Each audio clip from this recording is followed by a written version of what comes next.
عزیز طلبہ، السلام علیکم۔ امید ہے آپ سب خیریت سے ہوں گے۔ اللہ تعالیٰ آپ سب کو اپنی امان میں رکھیں۔ آج ہم سبق نمبر 17 میں نظم پڑھیں گے جس کا نام ہے اتحاد مسلم۔ اس نظم کے شاعر مولوی شفیع الدین نیّر ہیں۔ اس نظم کے شروع میں اتحاد مسلم کے حوالے سے اقبال کا ایک شعر دیا گیا ہے۔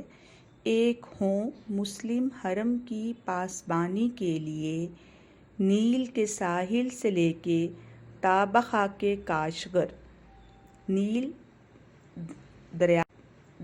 دریائے نیل جو ہے وہ دنیا کا طویل ترین دریا ہے جو کہ مصر سے گزرتا ہے، اور کاشغر جو ہے وہ مغربی چین کا شہر ہے۔ اس شعر میں اقبال کہتے ہیں کہ نیل سے ساحل سے لے کے کاشغر تک، یعنی دنیا کے ایک کونے سے لے کے دوسرے کونے تک جتنے بھی مسلمان ہیں وہ دین کی حفاظت کے لیے اور مسلم مفادات کے تحفظ کے لیے ایک ہو جائیں۔ اقبال نے اپنی شاعری کے ذریعے جو ہے تمام دنیا کے مسلمانوں کو یہ پیغام دیا ہے کہ آپس میں اتحاد اور اتفاق سے رہیں، اور کفر کی جو تمام طاقتیں ہیں وہ اسلام کے مقابلے میں ایک ہیں۔ مسلمانوں کو بھی ایک ہو کر ان کا مقابلہ کرنا چاہیے۔ اب ہم جو ہے اپنی جو نظم ہے اتحاد مسلم اس کی پڑھائی کرتے ہیں۔ اس نظم میں جو ہے جو شاعر ہیں مولوی شفیع الدین نیّر، انہوں نے جو ہے سچے اور نیک مسلمانوں کی خوبیاں بیان کی ہیں کہ سچے اور نیک مسلمان جو ہیں وہ آپس میں اتحاد اور اتفاق کو برقرار رکھتے ہیں، حق اور سچ کو پہچانتے ہیں، اور اللہ تعالیٰ کی جو پیدا کردہ مخلوق ہے ان کے حق کو ادا کرتے ہیں۔ ہم سب کو چاہیے کہ ہم سچے مومن کی جو خصوصیات ہیں ان کو اپنی زندگی کا حصہ بنائیں اور امت مسلمہ کے ساتھ اتحاد اور اتفاق سے رہیں اور دین اسلام کی جو تعلیمات ہیں ان پر عمل کریں۔ اب اس نظم کی ہم پڑھائی شروع کرتے ہیں۔ ہم مسلم ہیں، ہم ایک ہیں، ہم سچے ہیں، ہم نیک ہیں، اللہ کو یکتا جانتے ہیں اور پیارے نبی صلی اللہ علیہ وآلہ وسلم کو مانتے ہیں، مخلوق کا حق پہچانتے ہیں، باطل کو کب گردانتے ہیں۔ ہم مسلم ہیں، ہم ایک ہیں، ہم سچے ہیں، ہم نیک ہیں، ہم ایرانی، ہم افغانی، ہم ترک، عرب اور سوڈانی، ہم انڈونیشی، بنگالی، ہم ازبک، ہم پاکستانی، ہم مسلم ہیں، ہم ایک ہیں، ہم سچے ہیں، ہم نیک ہیں، ہم ظلم کے ان اندھیاروں میں انصاف کا دیپ جلائیں گے، ہم نفرت کی اس پتجھڑ میں الفت کی بہاریں لائیں گے، ہم مسلم ہیں، ہم ایک ہیں، ہم سچے ہیں، ہم نیک ہیں۔ اب ہم اس نظم کی تشریح شروع کرتے ہیں۔ تشریح سے پہلے جو شروع میں ذخیرہ الفاظ میں مشکل الفاظ دیے گئے ہیں ہم ان کے معنی دیکھتے ہیں۔ اب ہم بند نمبر 1 کی تشریح شروع کرتے ہیں۔ ساتھ ساتھ عزیز طلبہ آپ لوگ جو ہیں مشکل الفاظ کے جو معنی ہیں وہ نوٹ کرتے جائیں۔ شروع میں دیکھیں جو ذخیرہ الفاظ دیے گئے ہیں ان کے معنی دیکھتے ہیں۔ پہلا لفظ ہے باطل، باطل اس کے معنی ہیں جھوٹ، گرداننا، جاننا، اندھیاروں یعنی اندھیرا، دیپ چراغ یا دیا، پتجھڑ خزاں یعنی خزاں کے موسم میں جو پتے گرتے ہیں اسے کہتے ہیں پتجھڑ کا موسم، الفت محبت۔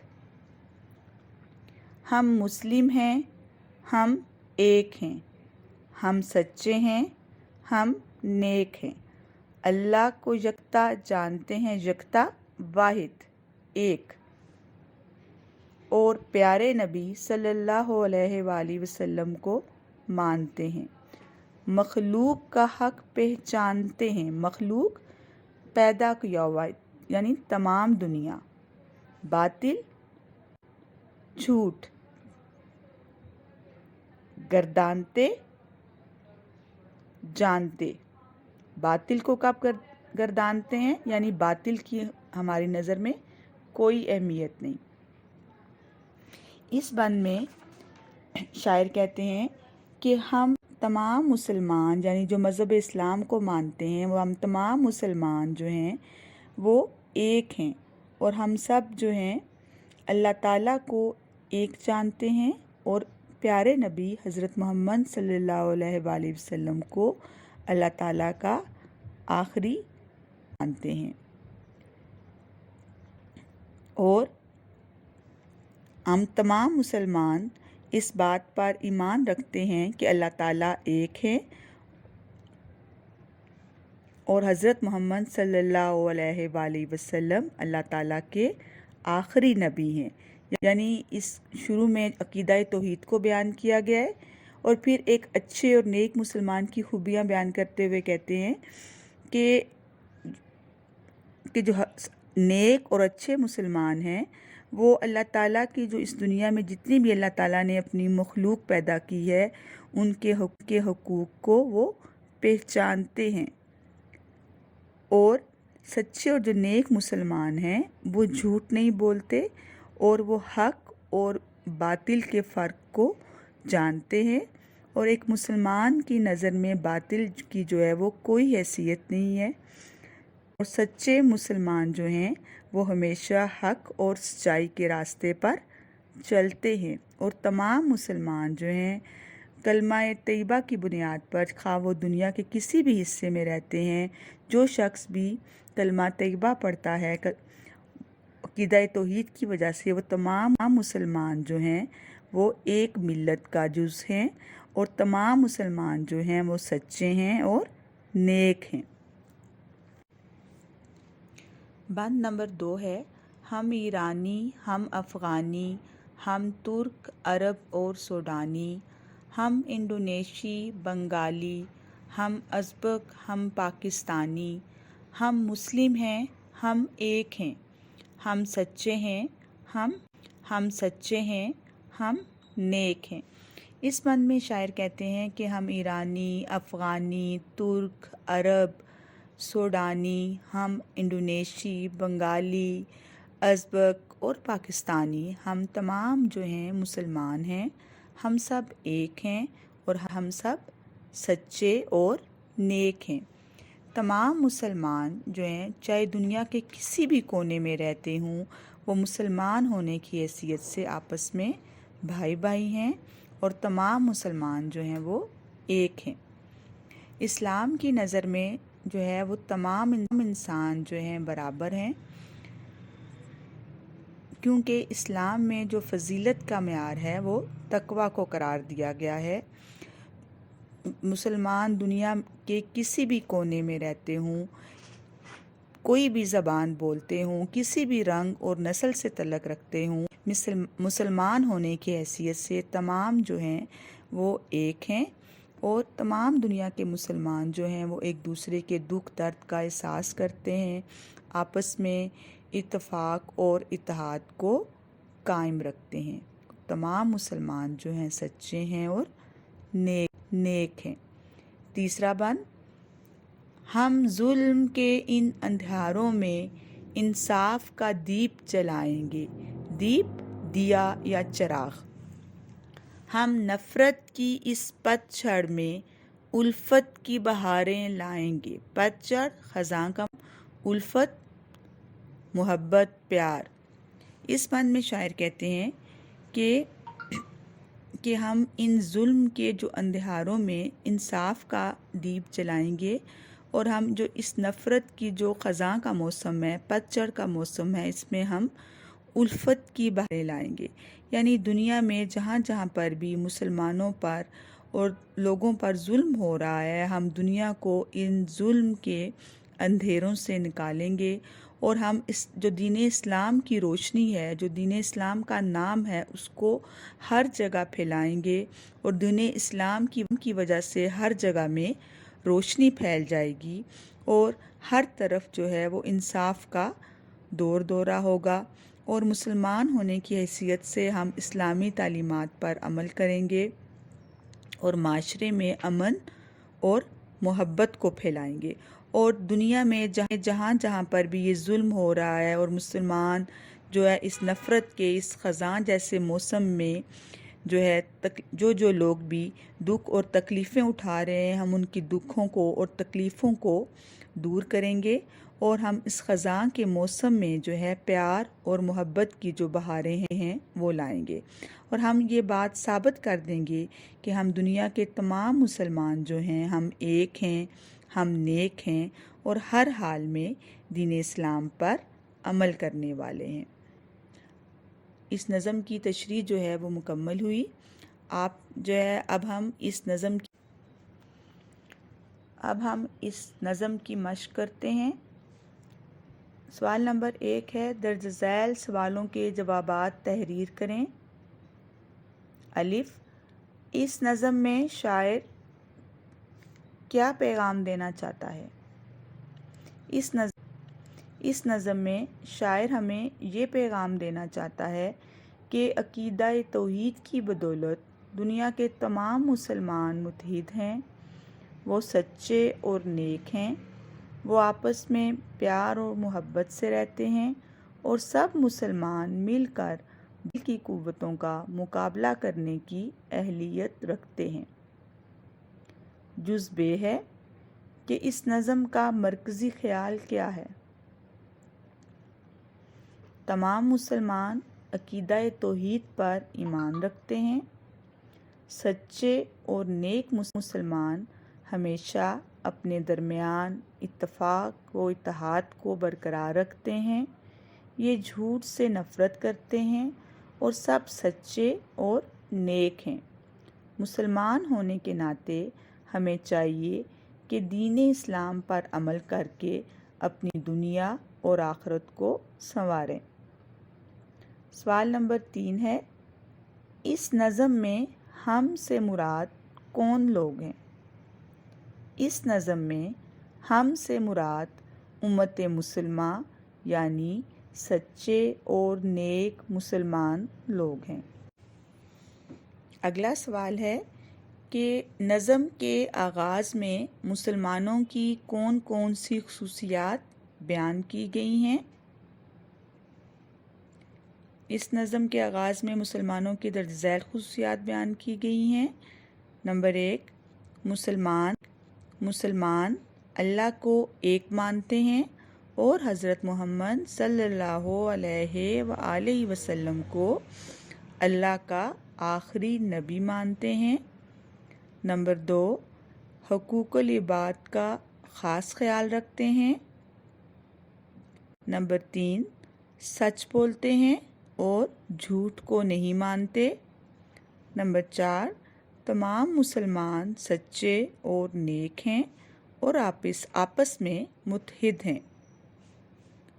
اگلا سوال ہے کہ نظم کے دوسرے بند میں کن علاقوں کے مسلمانوں کا ذکر ہے؟ نظم کے دوسرے بند میں ایران، افغان، ترک، عرب، سوڈان، انڈونیشیا، بنگال، ازبک اور پاکستان کا ذکر کیا گیا ہے۔ آخری سوال ہے کہ ساری دنیا کے مسلمان کس چیز کی بدولت متحد ہیں؟ ساری دنیا کے مسلمان دین اسلام کی بدولت متحد ہیں۔ سوال نمبر 2 ہے کہ اس نظم کا خلاصہ جو ہے وہ اپنے الفاظ میں تحریر کریں۔ اس نظم کا خلاصہ آپ لوگ خود کریں گے، اور اس کے بعد انشاءاللہ جب آپ کی کلاسز سٹارٹ ہوں گی تو ہم یہ سوال کلاس میں بھی دوبارہ کریں گے انشاءاللہ۔ سوال نمبر 3 ہے، درج ذیل شعر کی تشریح کریں۔ یہ جو شعر کی تشریح ہے ہم پہلے کر چکے ہیں۔ سوال نمبر 4، اس میں تجنیس معنوی کی تعریف لکھی گئی ہے وہ پڑھتے ہیں۔ یہ بیٹا یہ جو تجنیس سے مانوی ہے آپ پچھلی کلاس یعنی 7th کلاس میں بھی یہ پڑھ چکے ہیں۔ اردو زبان میں بعض ایسے الفاظ ہیں جن کے ہجے اور معنی مختلف ہیں لیکن وہ ہم آواز ہیں، مثلاً علم، جھنڈا اور علم، رنج و غم۔ اردو زبان میں اسے تجنیس صوتی کہا جاتا ہے یا اسے تجنیس مانوی بھی کہتے ہیں۔ سوال نمبر 5 ہے، آپ نیچے دیے گئے الفاظ کے معنی لکھ کر ان میں فرق واضح کریں۔ نمبر 1 ہے کثرت، اس کے معنی ہے زیادتی، اور جو سین سے کثرت ہے اس کے معنی ہے ورزش۔ دوسرا لفظ ہے اثر، یعنی زمانہ یا نماز کے نام بھی اثر ہے، اور جو دوسرا اثر ہے اس کا مطلب ہے نشان یا اثرات۔ نمبر 3 ہے حال، یعنی بڑا کمرہ، حال یعنی حالت۔ نمبر 4 عرض، زمین، اور جو عین سے عرض ہے اس کا مطلب ہے گزارش یا درخواست کرنا۔ نمبر 5 صورت، یعنی شکل، اور جو سین سے صورت ہے اس کا مطلب ہے قرآن کی آیات۔ نمبر 6 عمارت، یعنی دولت مندی، امیری، اور جو عین سے عمارت ہے اس کا مطلب ہے مکان۔ سوال نمبر 6 ہے، درج ذیل فقرات کو درست کریں۔ پہلا ہے الف، اس کی حالت آگے سے بہتر ہے۔ آگے کو کاٹ دیں، یہاں پہ آئے گا اس کی حالت پہلے سے بہتر ہے۔ جز بے ہے، میں نے وہاں ضرور جانا ہے۔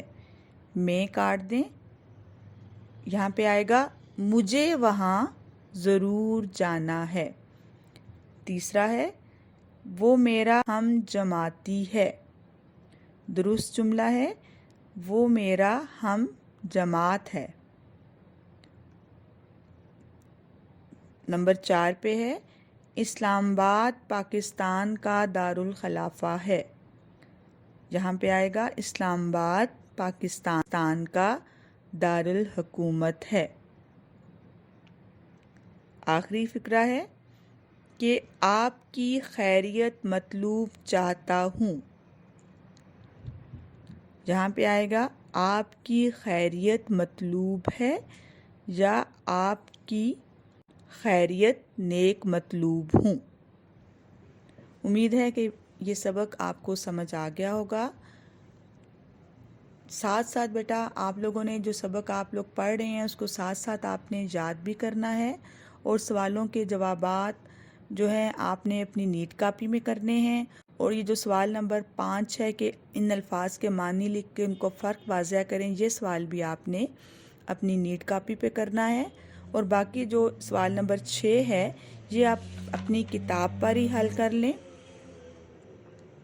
انشاءاللہ اگلے لیکچر میں پھر ملیں گے۔ اللہ حافظ۔